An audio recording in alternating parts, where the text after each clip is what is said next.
দেখো বন্ধুরা, আমি আর একটা রেসিপি নিয়ে হাজির হলাম তোমাদের সামনে।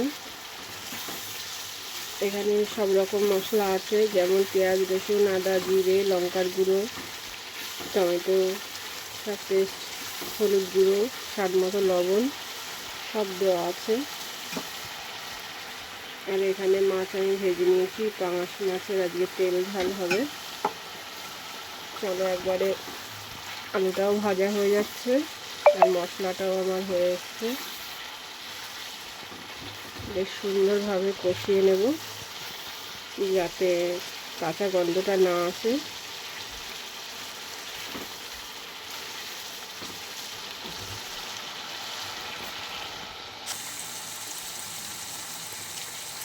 দেখো বন্ধুরা, বেশ সুন্দরভাবে কষানো হয়ে গেছে, তেল ছাড়তে শুরু করে দিয়েছে।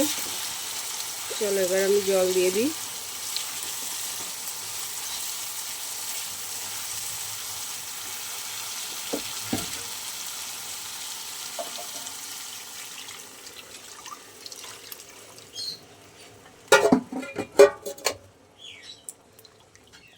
জল দিয়ে দিলাম, এবার একটু ফুটুক, তারপরে মাছটা দেব।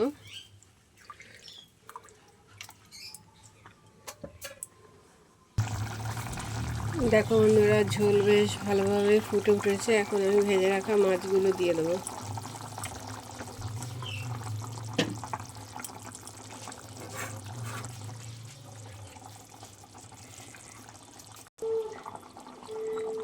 দেখো বন্ধুরা, মাছগুলো বেশ ভালোভাবে আমি দিয়ে দিয়েছি। আমি একটু ধনেপাতা কুচিয়েও দিয়ে দিয়েছি।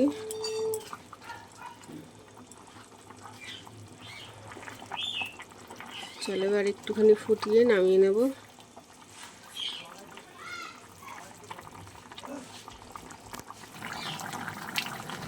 চলো বন্ধুরা, আমার একদম রেডি হয়ে গেছে পাঙাশ মাছের তেল ঝাল। এবার আমি নামিয়ে নেবো। তোমাদের যদি ভালো লাগে বন্ধুরা, তোমরা লাইক করো, কমেন্ট করো, শেয়ার করো, সাবস্ক্রাইব করো। আজকের মতো এখন টাটা।